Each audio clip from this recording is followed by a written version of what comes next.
이불에 쌓여 버려졌던 그 아기 기억하십니까? 아무도 찾지 않았고 아무도 책임지지 않았던 아이. 그 아이를 안아준 건 이름도 없는 할머니 한 사람이었습니다. 20년 동안 숨겨졌던 진실이 결국 세상 밖으로 나왔습니다. 재벌도 돈도 권력도 그날의 선택을 지우진 못했죠. 하지만 이 이야기는 복수로 끝나지 않습니다. 용서보다 먼저 찾아온 건 가족이었습니다. 버려진 아이는 없었습니다. 끝까지 지켜준 사람이 있었을 뿐. 한 장의 낡은 이불이 한 사람의 인생을 바꿨습니다. 그리고 그 인생은 지금도 누군가의 희망이 되고 있습니다. 시청하시기 전에 구독과 좋아요, 알림 설정은 영상 제작에 많은 도움이 됩니다. 감사합니다. 그날 새벽은 유난히 추웠습니다. 눈이 펑펑 쏟아지던 1월 7일 새벽 4시 반이었습니다. 저는 정미숙이라고 합니다. 올해 75이고요. 그때는 55이었죠. 남편 잃고 아들마저 사고로 보내고 나서 혼자 폐지를 주우며 살고 있었습니다. 그날도 늘 하던 대로 손수레를 끌고 재개발 예정지 골목으로 향했습니다. 사람들이 이사가면서 버린 물건들이 많거든요. 박스며 헌책이며 그런 것들을 주워 고물상에 팔면 하루 세 끼는 해결할 수 있었습니다. 발이 시렸습니다. 장갑을 꼈지만 손가락 끝이 얼얼했어요. 눈은 계속 내렸고 골목은 하얗게 쌓여가고 있었습니다. 가로등 하나 없는 그 길에서 저는 핸드폰 불빛에 의지해 걸었습니다. 오늘은 별로 없네. 혼잣말을 하며 손수레를 끌고 있는데 갑자기 작은 소리가 들렸습니다. 응애응애. 처음엔 그냥 지나쳤습니다. 고양이 우는 소리려니 했거든요. 그런데 이상했습니다. 그 소리가 계속 귓가에 맴돌았어요. 뭔가 다른 느낌이었습니다. 저는 발걸음을 멈추고 소리가 나는 쪽으로 천천히 다가갔습니다. 쓰레기 더미가 쌓인 건물 앞이었습니다. 검은 봉투들 사이로 뭔가 회색빛이 보였어요. 가까이 가자 그것은 이불이었습니다. 낡고 더러운 회색 이불. 그런데 그 이불이 움직이고 있었습니다. 설마. 저는 손이 떨렸습니다. 천천히 이불을 들춰보는데 그 순간 심장이 멎는 줄 알았습니다. 아기였습니다. 갓 태어난 것 같은 작은 아기가 이불에 꽁꽁 쌓여 있었어요. 얼굴은 파랗게 질려 있었고 입술은 보랏빛이었습니다. 숨소리도 너무 약해서 귀를 바짝 대야 들릴 정도였죠. 어머나 어머나. 저는 얼른 아기를 안아 올렸습니다. 손에 닿는 아기 몸이 얼음장같이 차가웠어요. 조금만 늦었어도 얼어 죽었을 겁니다. 아기를 품에 꼭 안고 저는 주위를 둘러봤습니다. 혹시 엄마가 근처에 있나 싶어서요. 하지만 아무도 없었습니다. 새벽 골목은 저와 아기뿐이었어요. 그때였습니다. 갑자기 골목 끝에서 차 불빛이 환하게 켜졌습니다. 검은색 승용차 한 대가 천천히 다가오고 있었어요. 저는 무의식적으로 아기를 더 꼭 껴안았습니다. 차는 제 앞에서 잠시 멈췄습니다. 창문이 살짝 내려가는 소리가 들렸어요. 안은 너무 어두워서 누가 타고 있는지 보이지 않았습니다. 다만 누군가 저를 지켜보고 있다는 느낌만 확실했죠. 저는 그 차를 똑바로 쳐다봤습니다. 몇 초간의 침묵이 흘렀습니다. 그리고 차는 다시 창문을 올리고 천천히 뒤로 물러나더니 골목을 빠져나갔습니다. 마치 아무 일도 없었다는 듯이요. 이상했습니다.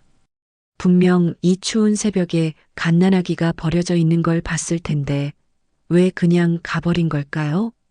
저는 그때 알았어야 했습니다. 이게 단순한 유기가 아니라는 걸요. 하지만 그때는 그런 생각할 겨를이 없었습니다. 아기가 너무 차가웠거든요.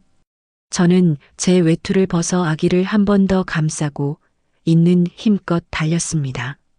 가장 가까운 병원까지는 걸어서 20분 거리였습니다. 하지만 저는 10분 만에 도착했어요. 뛰고 또 뛰었습니다. 가슴이 터질 것 같았지만 멈출 수 없었어요. 살려주세요. 아기가. 응급실 문을 박차고 들어가며 소리쳤습니다. 간호사들이 놀라 달려왔고 아기는 곧바로 응급처치를 받았습니다. 의사 선생님이 나와서 물었습니다. 보호자분이세요? 아이 엄마는 어디 계십니까? 저는 대답할 수가 없었습니다. 저는 그냥 길에서 주웠어요. 의사는 잠시 저를 빤히 보더니 고개를 끄덕였습니다. 일단 아이는 괜찮습니다. 조금만 늦었어도 위험했을 거예요. 저체온증이 심했거든요. 다행이었습니다. 정말 다행이었어요. 하지만 이게 끝이 아니었습니다. 경찰이 왔고 조사가 시작됐습니다. 저는 발견한 장소와 시간, 그리고 그 검은 차에 대해 모두 말했어요. 그 차량 번호는 못 보셨습니까? 너무 어두워서요. 그냥 검은색 승용차였어요. 비싼 차 같았어요. 경찰은 메모를 하고 갔습니다. 그리고 며칠 뒤 다시 와서는 이렇게 말했습니다. CCTV를 다 뒤져봤는데 그 시간대에 그 골목 근처를 지나간 차량이 없습니다. 할머니 착각하신 것 아닐까요? 저는 고개를 저었습니다. 아니에요. 분명히 봤어요. 차가 서 있었다고요. 하지만 경찰은 믿지 않는 표정이었습니다. 나중에 안 일이지만 그 골목 CCTV는 그날 새벽 딱 30분간만 작동이 멈춰 있었답니다. 누가 일부러 끈 거죠. 아기는 신생아실에서 며칠을 보냈습니다. 저는 매일 찾아갔어요. 그 작은 아기를 유리창 너머로 보면서 생각했습니다. 이 아이는 누구일까? 왜 버려진 걸까? 그리고 무엇보다 그 차는 대체 누구였을까? 일주일 뒤 사회복지사가 저를 불렀습니다. 할머니, 이 아이를 보호소로 보내야 할 것 같습니다. 친부모가 나타나지 않았거든요. 저는 그 말을 듣는 순간 가슴이 무너지는 것 같았습니다. 보호소에 가면 이 아이는 또 어디론가 보내질 겁니다. 시설을 전전하겠죠. 누가 이 아이를 진심으로 사랑해 줄까요? 그때 제 입에서 이런 말이 튀어나왔습니다. 제가 키우면 안 될까요? 복지사는 놀란 표정으로 저를 봤습니다. 할머니, 지금 나이가. 알아요. 저도 늙었죠. 형편도 넉넉하지 않고요.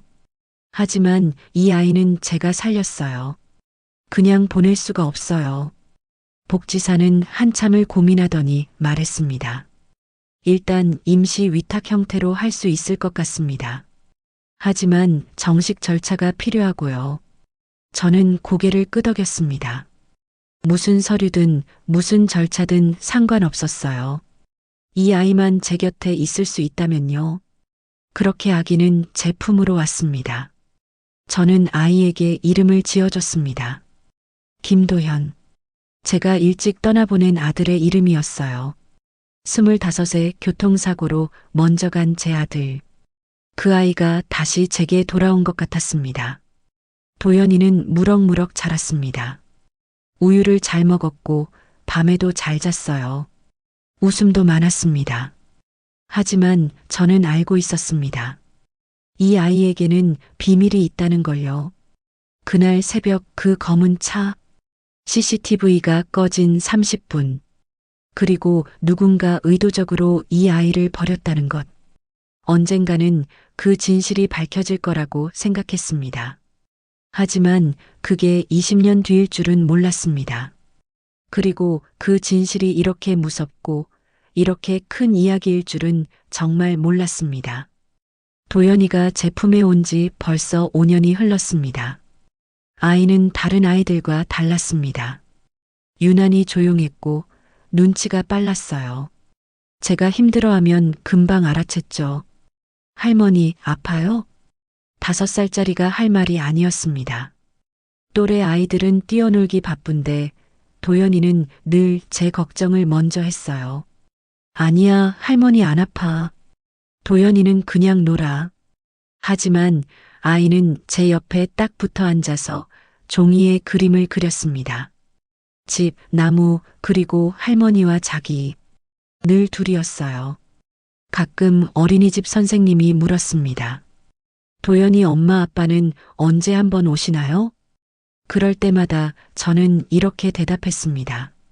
내 부모는 사정이 있어서요. 제가 키우고 있습니다. 더 이상 묻지 않았습니다. 다들 짐작했겠죠. 그냥 할머니가 손주 키우는가 보다 하고요. 하지만 도연이는 달랐습니다. 아이는 알고 있었어요. 자기가 다르다는 걸요. 초등학교 2학년 때였습니다. 도연이가 학교에서 울면서 돌아왔어요. 할머니, 나 진짜 할머니 손자 맞아요? 가슴이 철렁했습니다. 왜 갑자기 그런 소리를 하니? 애들이 그러는데요. 나는 할머니랑 안 닮았대요. 그리고 엄마 아빠가 없는 게 이상하대요. 저는 도연이를 꼭 안아줬습니다. 도연아, 가족은 닮아서 가족이 되는 게 아니야. 서로 사랑하면 가족이 되는 거야. 그럼 할머니는 나 사랑해요? 당연하지. 할머니는 도연이가 세상에서 제일 소중해. 아이는 한참을 제 품에 안겨 있었습니다. 작은 어깨가 떨리고 있었어요. 그날 밤 저는 결심했습니다. 언젠가는 말해줘야겠다고요. 이 아이가 어떻게 제 품에 왔는지. 하지만 지금은 아니었습니다. 너무 어렸으니까요. 시간은 빠르게 흘렀습니다. 도연이는 중학교에 들어갔습니다. 공부를 정말 잘했어요. 특히 숫자에 강했습니다. 수학은 늘 100점이었고 선생님들이 특목고를 가라고 권했죠. 하지만 저는 돈이 없었습니다. 폐지 줍는 일만으로는 한계가 있었어요. 아이 학원비, 급식비, 교복값 다 감당할 수가 없었습니다. 어느 날 도연이가 말했습니다. 할머니, 저 학원 안 다녀도 돼요. 그래도 남들은 다 다니는데. 괜찮아요. 학교 도서관에서 공부하면 돼요. 그리고 저 편의점 알바할래요. 안 돼. 넌 아직 어려. 중3이면 할 수 있어요. 밤 9시까지만 일하면 돼요. 결국 저는 허락했습니다. 도연이의 눈빛이 너무 단호했거든요. 그렇게 아이는 낮에는 학교, 저녁에는 편의점에서 일했습니다. 주말에는 택배 상하차 일도 거들었어요. 그 어린 나이에요. 고등학교 1학년 겨울이었습니다. 도연이가 집에 늦게 들어왔어요. 손이 꽁꽁 얼어 있었습니다. 할머니, 나 오늘 택배 300박스 내렸어요. 15만 원 벌었어요. 아이는 자랑스럽게 웃었지만 저는 울컥했습니다. 도연아, 미안하다. 왜요? 할머니 잘못한 거 없는데요. 할머니가 돈이 없어서 넌 이렇게 고생하잖니. 도연이는 제 손을 꼭 잡았습니다. 할머니, 저 안 힘들어요. 진짜예요. 오히려 재밌어요. 택배 상하차 하면서 물류 시스템 보는 게 신기하거든요. 어떻게 물건이 전국으로 움직이는지 숫자로 다 보여요. 아이는 진심이었습니다. 눈이 반짝반짝 빛나고 있었어요. 그때 저는 생각했습니다. 이 아이는 정말 특별하구나. 고3이 되었을 때 도연이는 대학을 포기했습니다. 할머니, 저 대학 안 갈래요. 뭐? 내가 공부를 그렇게 잘하는데? 대학 가려면 돈이 너무 많이 들어요. 등록금, 생활비 할머니한테 짐 되기 싫어요. 장학금 받으면 되잖아. 그것도 생각해 봤는데요.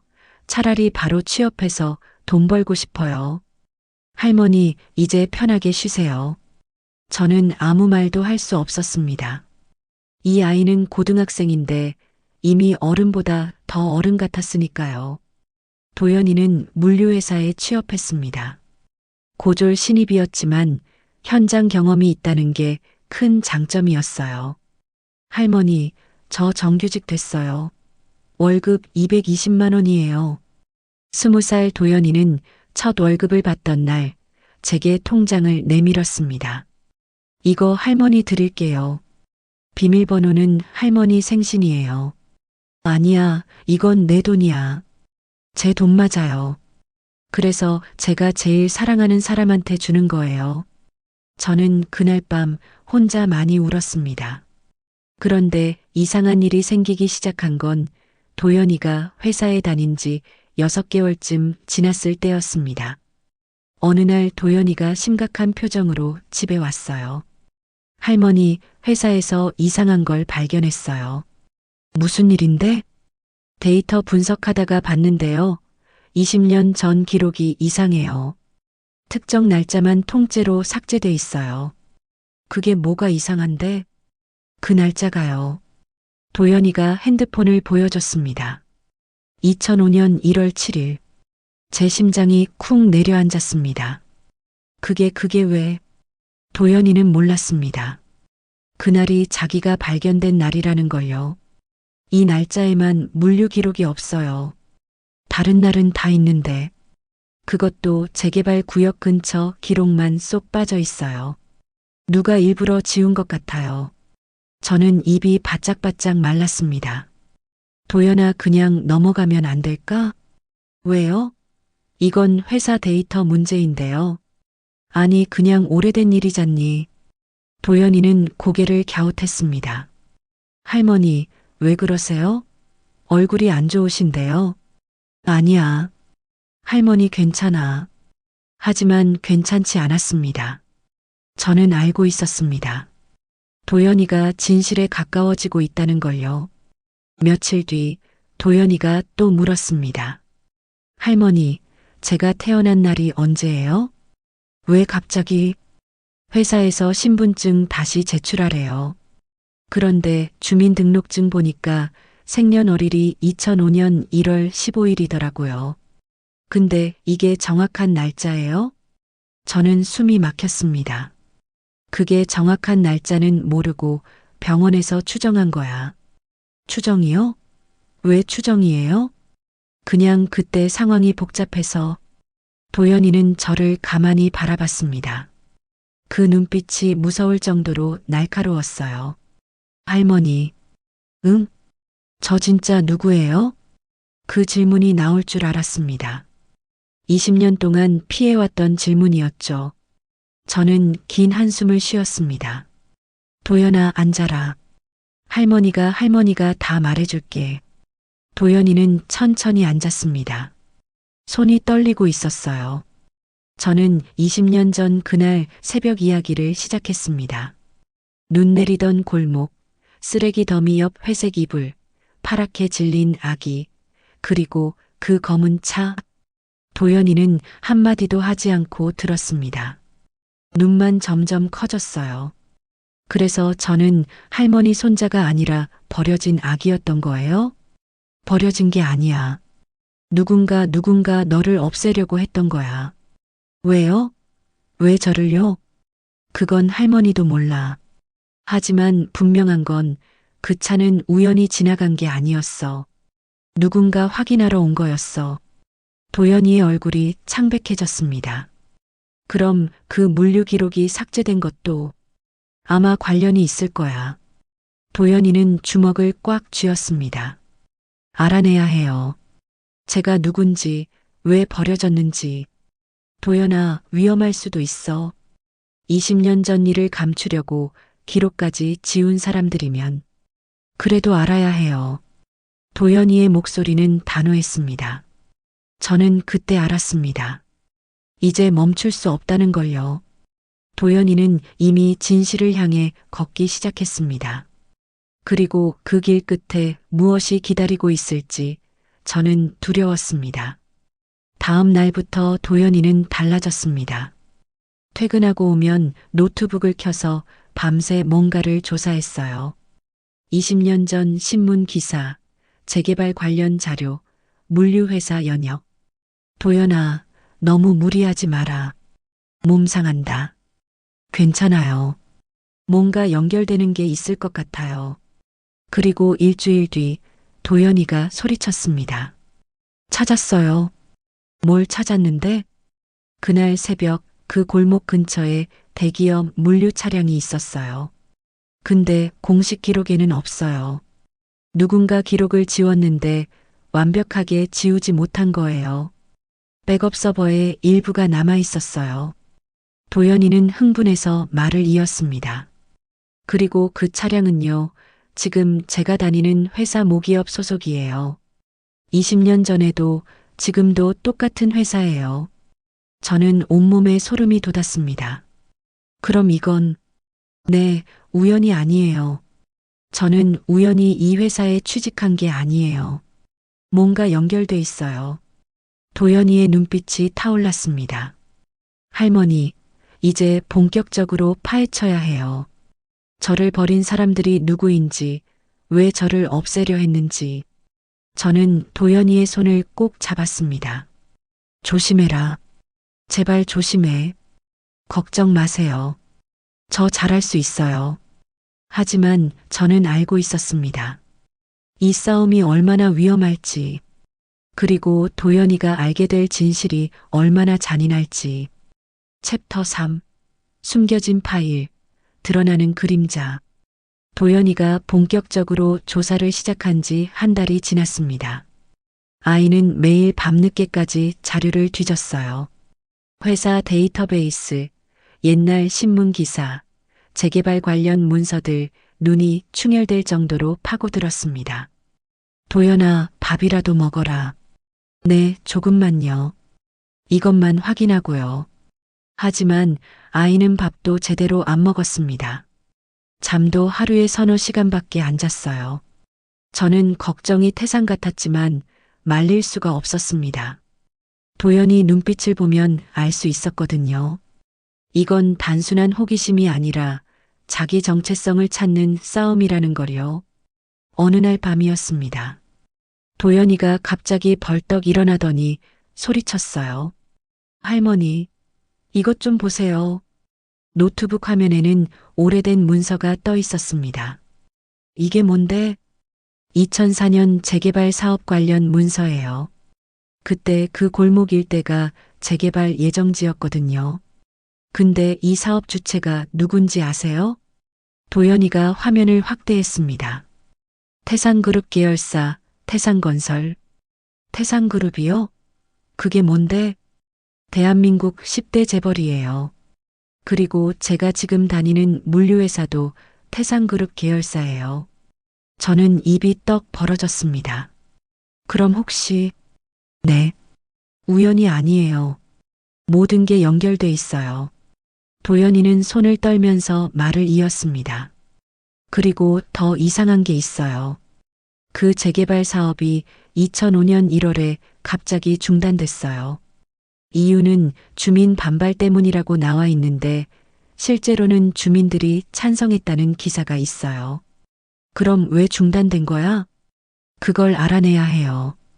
다음 날 도연이는 회사에서 이상한 경험을 했습니다. 평소처럼 데이터 분석을 하고 있는데 갑자기 상무님이 찾아왔대요. 김도연 대리? 네, 상무님. 지금 무슨 작업하고 있나? 2005년도 물류 데이터 정리하고 있습니다. 상무님 얼굴이 굳어졌답니다. 그 데이터는 왜 보고 있지? 예전 기록 정리하라고 지시받았는데요. 아, 그건 됐네. 그 연도는 건너뛰게. 오류가 많아서 참고할 게 없어. 하지만 정리는 해야 하지 않을까요? 안 해도 돼. 다른 연도부터 시작하게. 도연이는 이상했대요. 왜 하필 2005년 데이터만 건너뛰라는 건지. 그날 저녁 도연이가 집에 와서 말했습니다. 할머니, 회사에서 저 감시하는 것 같아요. 뭐? 제가 뭘 조회하는지 계속 체크하는 것 같아요. 오늘도 2005년 데이터 보지 말라고 했어요. 그럼 위험한 거 아니니? 그만둬라. 아니에요. 오히려 더 확실해졌어요. 뭔가 숨기고 있다는 거잖아요. 도연이는 포기하지 않았습니다. 그리고 일주일 뒤 결정적인 단서를 찾았습니다. 도연이가 퇴근길에 우연히 들른 헌책방에서였어요. 할머니, 이것 좀 보세요. 낡은 주간지 한 권을 들고 왔습니다. 2005년 2월호였어요. 여기 기사가 있어요. 태상그룹 2세, 혼외자 의혹이라고요. 제가 기사를 읽는데 손이 덜덜 떨렸습니다. 기사 내용은 이랬습니다. 태상그룹 회장의 차남 박진우 씨가 미혼모와의 사이에서 자녀를 두었다는 의혹이 제기됐다. 그러나 태상그룹 측은 강력히 부인하며 이는 악의적인 루머라고 밝혔다. 해당 여성은 이후 행방을 알 수 없으며 이 기사 날짜 보세요, 할머니. 2005년 2월이에요. 제가 발견된 지 한 달 뒤에요. 그럼 이 박진우라는 사람이 제 아버지일 수도 있어요. 저는 가슴이 철렁 내려앉았습니다. 도연아, 이건 너무 위험해. 재벌 2세라니. 알아요. 하지만 이제 멈출 수 없어요. 도연이는 그날부터 박진우라는 사람에 대해 조사하기 시작했습니다. 박진우, 현재 태산그룹 부회장, 올해 55, 그룹의 실질적인 경영자였습니다. 이 사람이 정말 제 아버지라면 도연이는 말을 잇지 못했습니다. 그 사람이 너를 버린 거니? 아마도요. 재벌 2세가 혼외자를 둘 수 없었겠죠. 그룹 승계에 방해가 되니까요. 그럼 그 검은 차는? 네. 확인하러 온 거예요. 제가 정말 죽었는지. 저는 온몸에 소름이 돋았습니다. 그 사람들이 갓난아기를 죽이려고 했단 말이니? 직접 손을 쓰진 않았겠죠. 그냥 버려두면 알아서 얼어 죽을 거라고 생각했을 거예요. 도연이 목소리가 떨렸습니다. 저는 살아남으면 안 되는 아이였던 거예요. 저는 도연이를 꼭 껴안았습니다. 아니야. 넌 살아야 할 아이였어. 하늘이 살린 거야. 할머니가 살린 거죠. 도연아, 괜찮아요, 할머니. 이제 무서운 거 없어요. 오히려 화가 나요. 어떻게 갓난아기를 그렇게 버릴 수 있어요? 도연이 눈에 눈물이 고였습니다. 그날 밤 이상한 일이 생겼습니다. 새벽 2시쯤이었어요. 갑자기 문을 두드리는 소리가 났습니다. 누구세요? 대답이 없었습니다. 그냥 계속 똑똑똑 두드렸어요. 도연이가 일어나서 문을 열려고 하는데 제가 말렸습니다. 열지 마라. 왜요? 모르는 사람이야. 새벽에 이렇게 오는 게 정상이니? 도연이도 긴장한 표정이 됐습니다. 노크 소리는 5분쯤 계속되다가 멈췄습니다. 그리고 발자국 소리가 멀어졌어요. 다음 날 아침 문 앞에 편지 한 통이 놓여 있었습니다. 봉투에는 아무것도 안 적혀 있었어요. 도연이가 열어봤습니다. 거기엔 딱 한 줄만 적혀 있었습니다. 더 이상 파고들지 마라. 내 할머니가 다칠 수 있다. 저는 그 순간 정말 무서웠습니다. 도연아, 이제 그만하자. 위험해. 안 돼요. 이건 협박이에요. 제가 진실에 가까워지고 있다는 증거예요. 하지만 할머니, 걱정 마세요. 제가 조심할게요. 그리고 이건 경찰에 신고할게요. 도연이는 편지를 사진 찍어서 보관했습니다. 며칠 뒤 도연이는 결정적인 증거를 찾았습니다. 회사 퇴직자 명단을 뒤지다가 20년 전 당시 기사 한 명을 찾아낸 거예요. 할머니, 이 사람 만나봐야 해요. 누군데? 20년 전 그날 밤 그 골목 근처에서 물류 차량을 운전했던 기사예요. 지금은 은퇴해서 시골에 사는데 전화번호를 알아냈어요. 도연이는 그 기사에게 전화를 걸었습니다. 처음엔 거절당했어요. 하지만 도연이가 끈질기게 설득했습니다. 아저씨, 제발 만나주세요. 저는 그날 버려진 아기예요. 제 인생이 걸린 문제예요. 긴 침묵이 흘렀습니다. 그리고 기사가 말했습니다. 알겠네. 한번 만나지. 하지만 조심해야 할 게야. 그 사람들 무서운 사람들이야. 주말에 저와 도연이는 경기도 외곽의 작은 마을로 갔습니다. 기사 아저씨는 60대 후반으로 보였어요. 얼굴에 주름이 깊었고 담배를 연신 피워댔습니다. 앉게. 우리는 낡은 평상에 앉았습니다. 기사 아저씨가 입을 열었습니다. 그날 밤 나는 평생 잊을 수가 없어. 무슨 일이 있었어요? 나한테 지시가 내려왔어.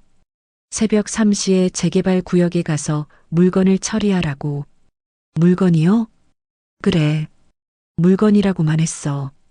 근데 가보니까 기사 아저씨는 담배를 깊이 빨아들였습니다. 보자기에 쌓인 악이었어. 살아있는 악이. 저는 숨이 막혔습니다. 그래서 어떻게 하셨어요? 나보고 그냥 쓰레기 옆에 두고 오래. 그리고 30분 뒤에 다시 확인하러 가래. 만약 아기가 죽어 있으면 그대로 두고 살아 있으면 보고하래. 세상에. 나는 참아 못하겠더라고. 그래서 이불로 한 번 더 감싸줬어. 그리고 30분 뒤에 다시 갔는데 그때 할머니가 발견한 거예요. 기사 아저씨가 고개를 끄덕였습니다. 그래. 할머니가 아기를 안고 있더라고.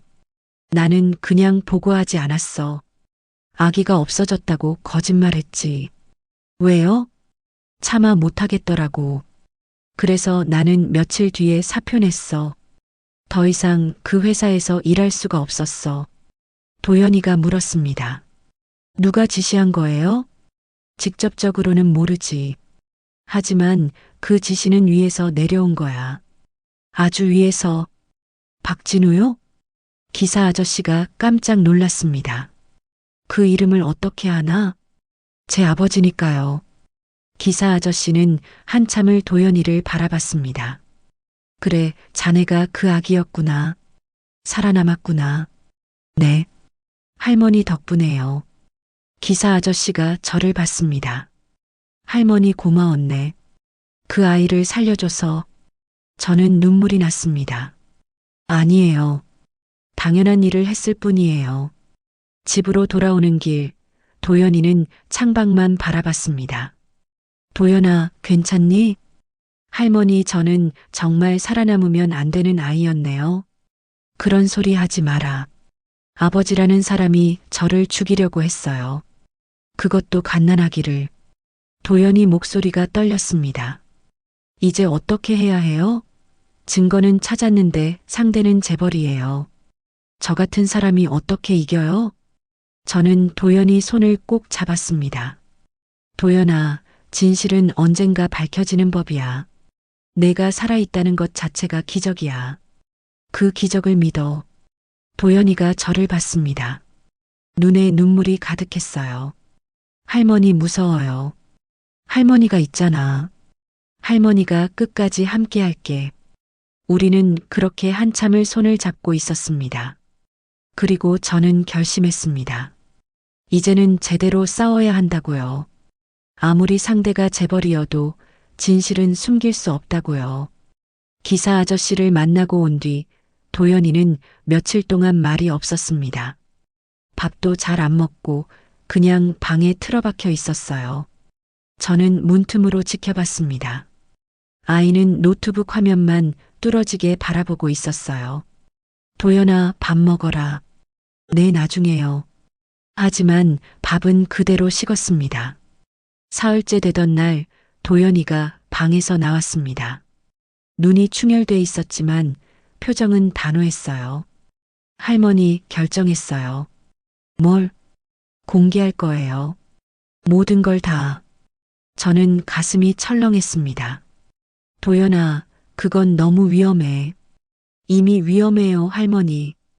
협박 편지도 받았잖아요. 이대로 숨어 지내면 평생 불안하게 살아야 해요. 하지만 상대가 재벌인데. 그래서 더 공개해야 해요. 혼자 싸우면 지지만 세상이 알면 달라져요.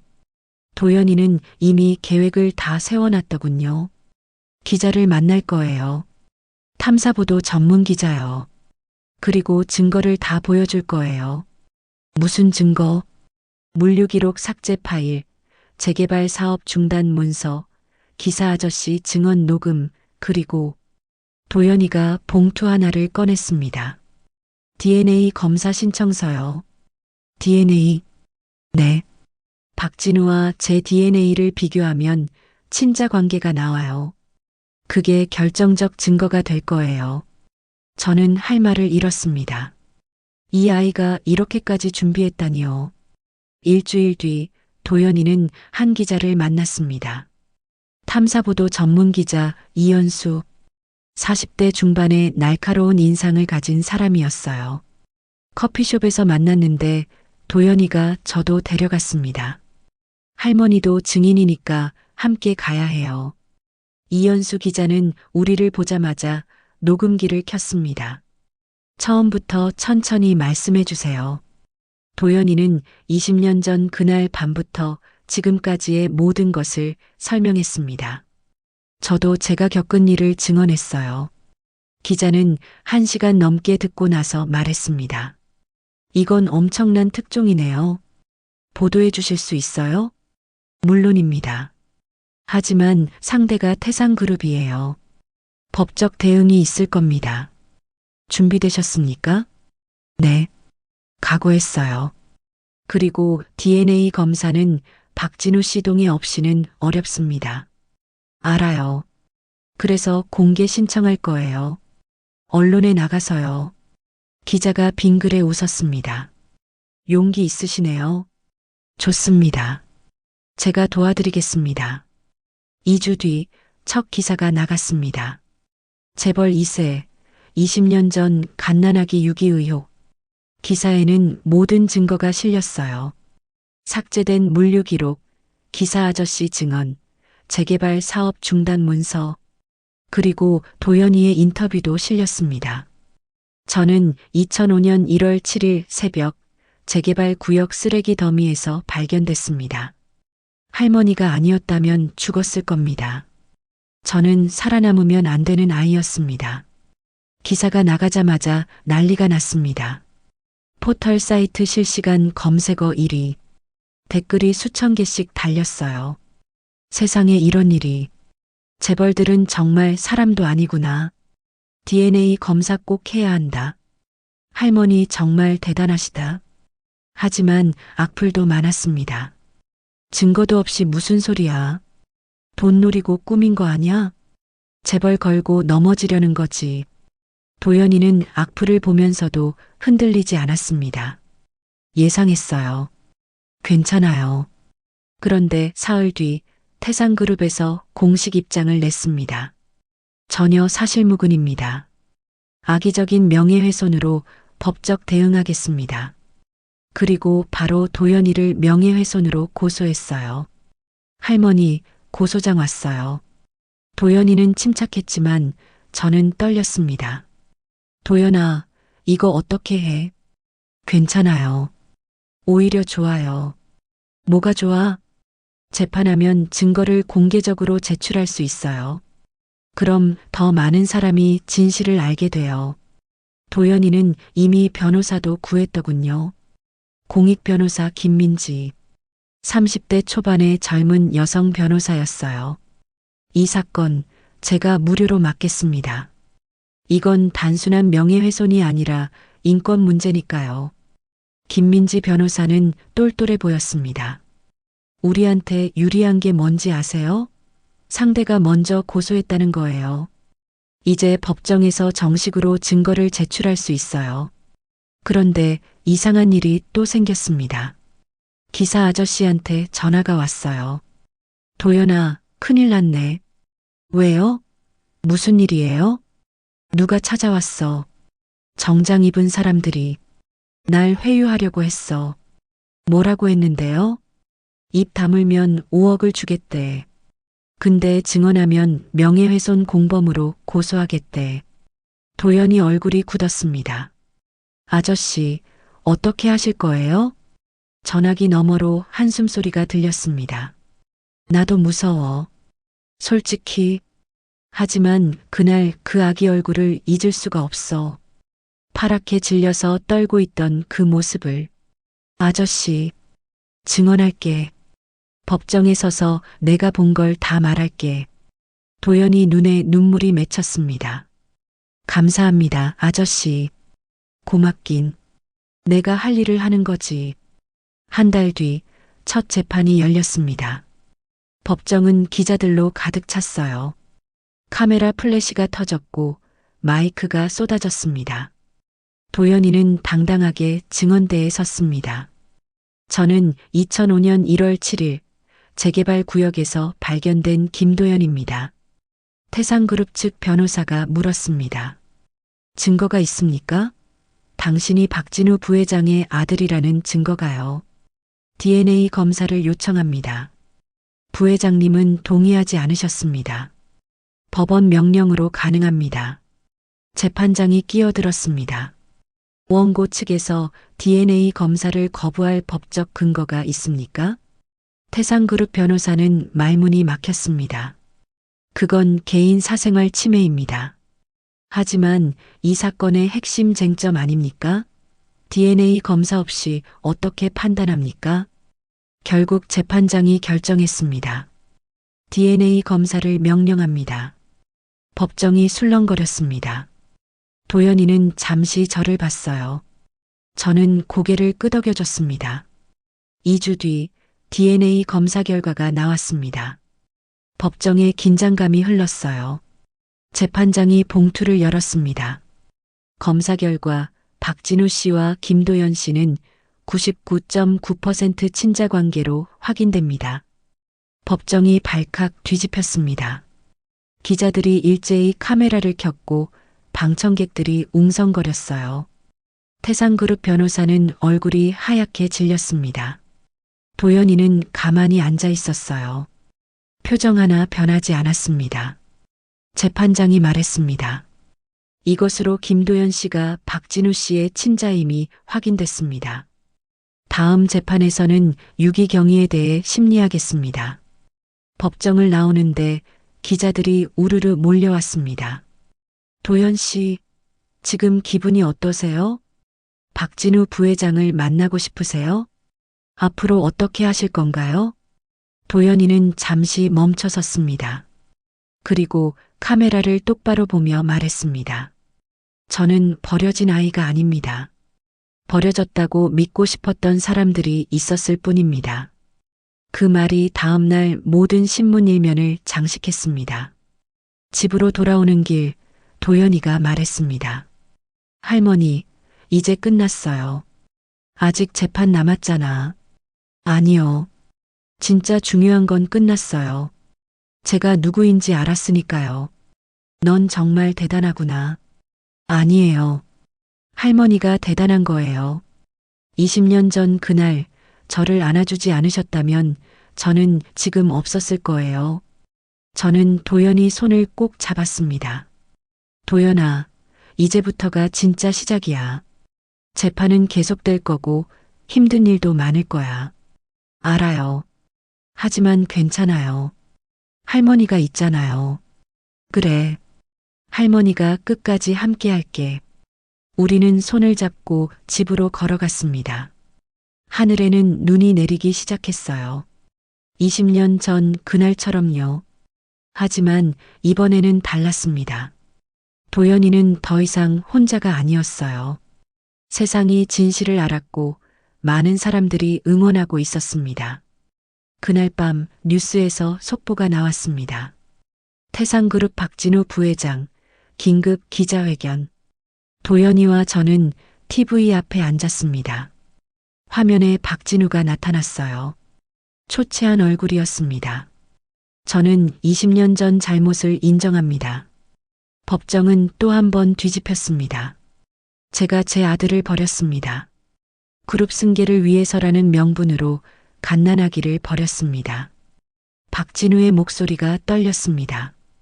변명하지 않겠습니다. 저는 아버지 자격이 없습니다. 김도연 씨에게 용서를 구합니다. 도연이는 TV를 조용히 지켜봤습니다. 저는 물었습니다. 도연아, 어떻게 할 거니? 모르겠어요, 할머니. 솔직히 뭐라고 해야 할지.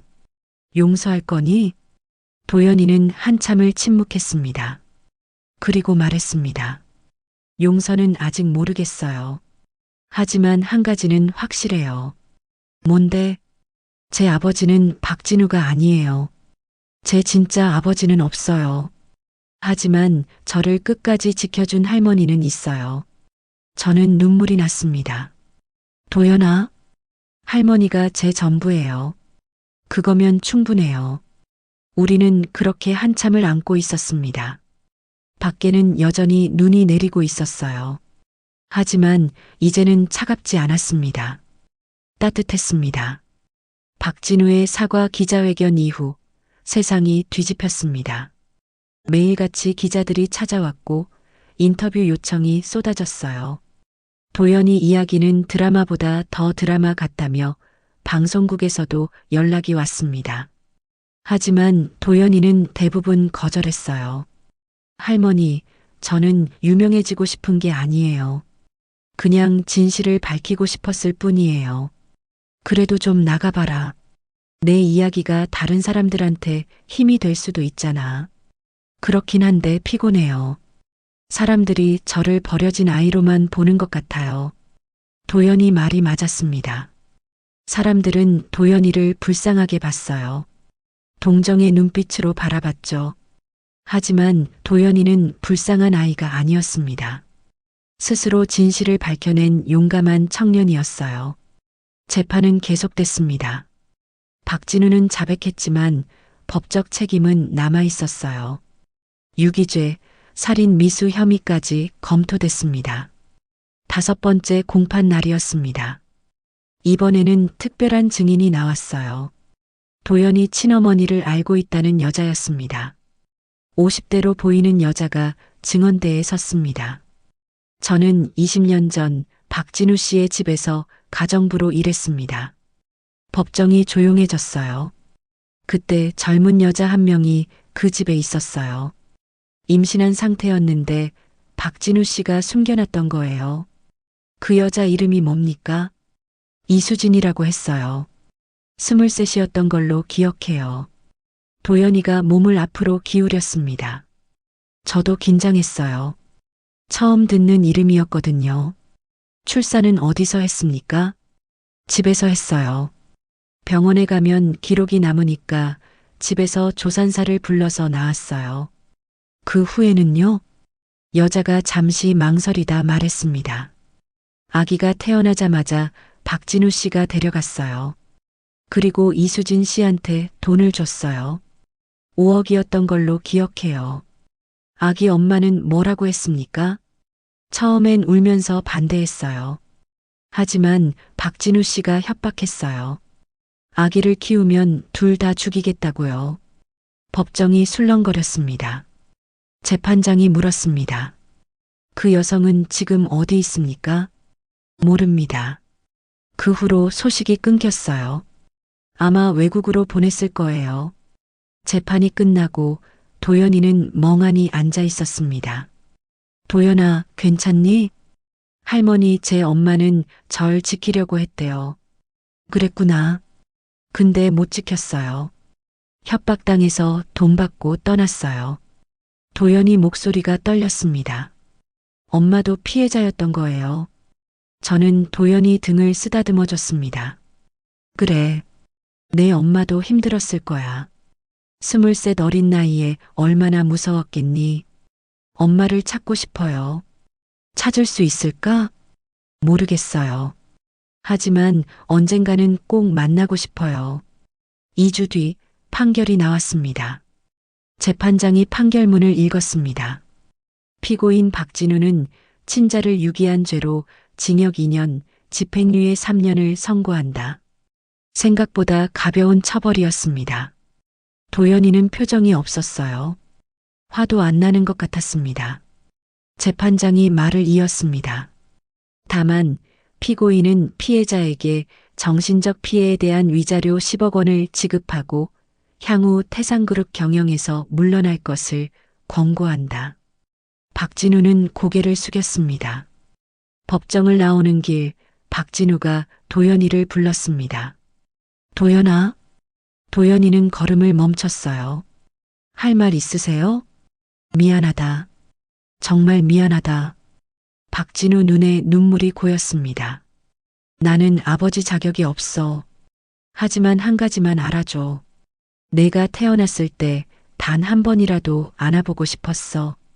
하지만 안 하셨죠. 그래, 안 했어. 겁쟁이였어. 도연이는 박진우를 가만히 바라봤습니다. 용서는 못해요. 아직은요. 알아. 평생 용서 못 받아도 할 말 없어. 하지만 도연이가 한 발짝 다가갔습니다. 제 이름은 기억해 주세요. 김도현. 할머니가 지어준 이름이에요. 박진우가 고개를 끄덕였습니다. 김도연 기억할게. 그렇게 둘은 헤어졌습니다. 아마 다시 만나지 않을 거예요. 아니, 만날 필요가 없었습니다. 한 달 뒤 도연이한테 큰 제안이 들어왔습니다. 대기업 물류 컨설팅 회사에서 스카우트 제의가 온 거예요. 도연 씨 능력을 높이 산다고 하더라. 연봉도 2배로 준대. 김민지 변호사가 웃으며 말했습니다. 하지만 도연이는 고민했어요. 할머니, 전 어떻게 해야 할까요? 내가 하고 싶은 대로 해라. 근데 그 회사 가면 서울 떠나야 해요. 할머니 혼자 두고 갈 수 없는데. 저는 웃었습니다. 이 할미가 뭐가 걱정이니? 혼자 잘만 살았어. 그래도 도연아, 넌 내 인생을 살아야 해. 할머니 걱정은 하지 마라.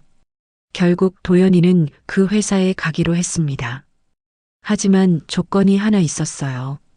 할머니도 같이 가요. 뭐? 서울에 집 구할게요.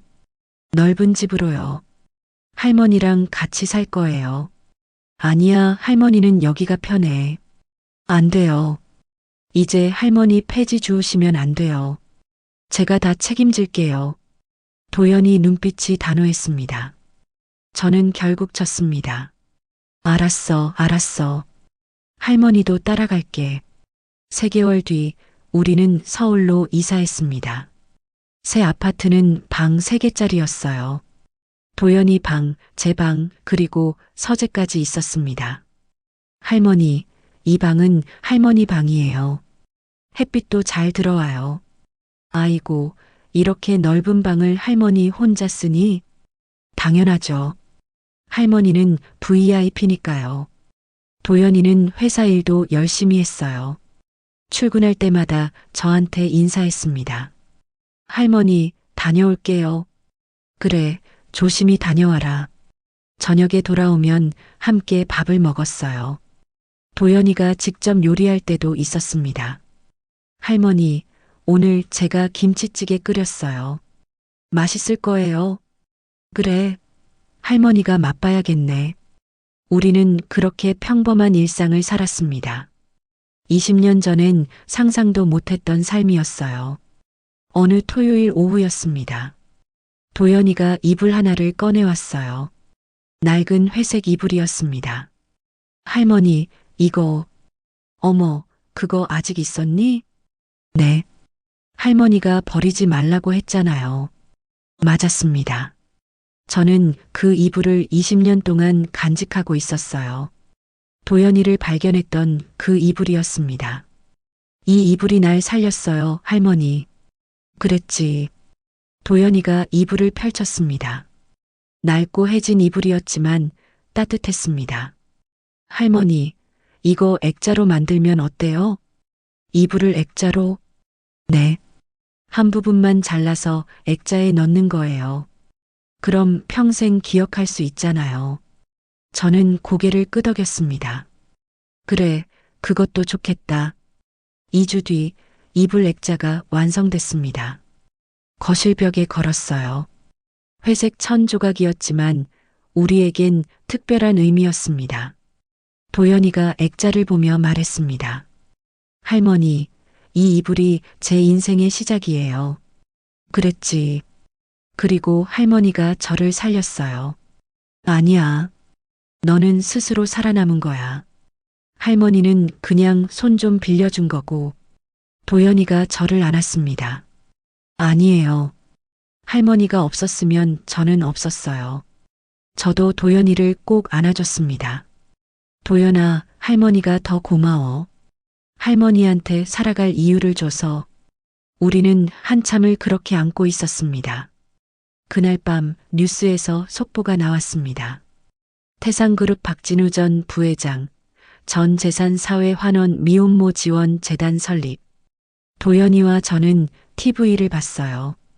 박진우가 기자회견을 하고 있었습니다. 저는 제 잘못을 평생 갚으며 살겠습니다. 제 전 재산 500억 원을 미혼모와 유기 아동 지원 재단에 기부합니다. 기자들이 질문했습니다. 아드님과 화해하셨습니까? 박진우가 고개를 저었습니다. 아닙니다. 제 아들은 김도연이라는 이름으로 당당하게 살고 있습니다. 저는 아버지가 아닙니다. 그냥 빚진 사람일 뿐입니다. 도연이는 TV를 조용히 껐습니다. 할머니, 저 사람 조금은 변한 것 같아요. 그래 보이는구나. 하지만 상관없어요. 저는 이미 가족이 있으니까요. 도연이가 제 손을 잡았습니다. 할머니가 제 전부예요. 저는 눈물이 났습니다. 도연아, 할머니도 내가 전부야. 6개월 뒤 도연이한테 특별한 소식이 왔습니다. 탐정회사에서 연락이 온 거예요. 도연이 친어머니를 찾았다고 했습니다. 할머니, 엄마를 찾았대요. 정말? 네, 캐나다에 살고 있대요. 재혼해서 아이도 2명 있대요. 도연이는 떨리는 손으로 편지를 썼습니다. 며칠 뒤 답장이 왔어요. 편지를 읽는 도연이 눈에 눈물이 가득 고였습니다. 뭐래? 미안하대요. 그때 지키지 못해서 평생 미안했대요. 그랬구나. 그리고 만나고 싶대요. 도연이를 한 번만 안아보고 싶대요. 저는 도연이 어깨를 두드렸습니다. 만나고 오너라. 할머니도 같이 가요. 아니야, 이건 너희 둘만의 시간이야. 싫어요. 할머니도 가셔야 해요. 저를 진짜로 키워주신 분이니까요. 결국 우리는 함께 캐나다로 갔습니다. 공항에서 이수진 씨를 만났습니다. 40대 중반의 여자였어요. 도연이와 닮은 눈을 가지고 있었습니다. 도연아? 이수진 씨가 떨리는 목소리로 말했습니다. 도연이는 가만히 서 있었어요. 엄마 맞죠? 그래, 엄마야. 두 사람은 한참을 서로를 바라봤습니다. 그리고 이수진 씨가 먼저 다가와 도연이를 안았어요. 미안해, 정말 미안해. 괜찮아요. 다 지난 일이에요. 아니야, 괜찮지 않아. 엄마가 널 지켰어야 했는데. 이수진 씨는 한참을 울었습니다. 도연이도 울었어요. 두 사람은 그렇게 한참을 안고 있었습니다. 저는 조금 떨어져서 지켜봤어요. 눈물이 났지만 행복했습니다. 이수진 씨가 저한테 다가왔습니다. 어머님, 정말 감사합니다. 아니에요. 당연한 일을 했을 뿐이에요. 아니에요. 어머님이 아니었으면 도연이는 제 아들은. 이수진 씨가 제 손을 꼭 잡았습니다. 평생 은혜 갚을 길이 없어요. 은혜는요. 도연이가 할머니한테 더 큰 선물이었어요. 우리는 함께 저녁을 먹었어요. 이수진 씨의 가족들도 만났습니다. 남편분과 두 아이, 도연이 이복 동생들이었어요. 오빠, 어린 남자아이가 도연이한테 달려왔습니다. 나 재훈이야. 오빠 있는 거 몰랐어. 도연이가 아이를 안아줬어요. 그래, 형이야. 만나서 반가워. 그 모습을 보며 저는 생각했습니다. 도연이한테도 이제 진짜 가족이 생겼구나. 일주일 뒤 우리는 한국으로 돌아왔습니다. 공항에서 도연이가 말했습니다. 할머니, 엄마한테 같이 살자고 했어요. 뭐? 한국으로 오라고요. 다 같이 살자고요. 그래서 거절했어요. 왜? 도연이가 웃었습니다. 엄마는 이미 새 가족이 있어요. 저도 제 가족이 있고요. 내 가족? 네. 할머니요. 저는 또 눈물이 났습니다. 도연아, 엄마는 가끔 만나면 돼요. 하지만 할머니는 매일 봐야 해요. 할머니가 제 진짜 가족이니까요. 2년이 흘렀습니다. 도연이는 회사에서 승진했어요. 이제 팀장이 됐습니다. 그리고 좋은 사람도 만났어요. 회사 후배 여자 직원이었는데 착하고 예쁜 아가씨였습니다. 할머니, 소개할 사람이 있어요. 누구? 제 여자친구요. 그날 저녁 그 아가씨를 만났습니다. 할머니, 안녕하세요. 저는 서연이에요. 밝고 씩씩한 아이였어요. 도연이한테 할머니 이야기 많이 들었어요. 정말 존경해요. 아이고, 뭘 그렇게까지. 진짜예요. 할머니 덕분에 도연 오빠가 살았잖아요. 서연이는 저를 진심으로 좋아하는 것 같았어요. 도연이도 행복해 보였습니다. 1년 뒤 도연이가 청혼했습니다. 그리고 6개월 뒤 결혼식을 올렸어요. 결혼식장에는 많은 사람들이 왔습니다. 친어머니 이수진 씨도 캐나다에서 날아왔어요. 하지만 가장 중요한 자리는 따로 있었습니다. 주례 자리가 아니라 신랑 어머니 자리였어요. 도연이가 제 손을 잡고 말했습니다. 할머니, 여기 앉으세요. 아니야, 여긴 내 엄마 자리잖아. 아니에요. 할머니 자리예요. 할머니가 저를 키워주셨으니까요. 이수진 씨도 고개를 끄덕였습니다. 맞아요, 어머님. 여기는 어머님 자리예요. 결국 저는 그 자리에 앉았습니다. 도연이와 서연이가 절을 했어요. 할머니, 감사합니다. 저는 눈물이 멈추지 않았습니다. 행복한 눈물이었어요. 피로연이 끝나고 도연이가 저를 따로 불렀습니다. 할머니, 이거 드릴 게 있어요. 상자 하나를 건넸어요. 열어보니 편지가 들어 있었습니다. 할머니께 20년 전 그날 할머니가 저를 안아주지 않았다면 저는 지금 없었을 거예요. 할머니는 제게 생명을 주셨고, 이름을 주셨고, 사랑을 주셨어요. 저는 버려진 아이가 아니었어요. 할머니의 아들이었어요. 평생 감사하며 살겠습니다. 사랑합니다, 할머니. 도연 올림. 저는 편지를 읽고 또 읽었습니다. 그리고 도연이를 꼭 안아줬어요. 도연아, 할머니도 사랑한다. 할머니, 오래오래 건강하세요. 제가 할머니 지킬게요. 그래, 고맙다, 도연아. 그날 밤 집으로 돌아와 거실벽에 걸린 이불 액자를 봤습니다. 20년 전 그 차가운 새벽 이 이불이 작은 생명 하나를 지켜줬어요. 그리고 그 생명은 이렇게 컸습니다. 당당하고 멋진 청년으로요. 저는 액자를 쓰다듬으며 생각했습니다. 이불 한 장이 한 사람의 인생을 바꿨구나. 아니, 두 사람의 인생이었어요. 도연이와 저, 우리 둘 다 그날 이불 덕분에 새로운 삶을 얻었으니까요. 3년이 더 지났습니다. 도연이와 서연이 사이에 아기가 태어났어요. 손녀였습니다. 할머니, 이름 지어주세요. 할머니가? 네.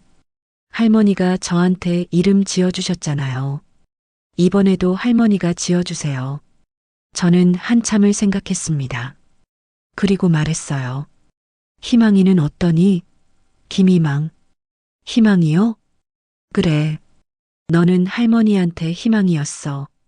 그러니 이 아기도 희망이면 좋겠구나. 도연이가 웃었습니다. 좋아요. 김희망. 예쁜 이름이에요. 그렇게 희망이가 우리 가족이 됐습니다. 지금 저는 80살입니다.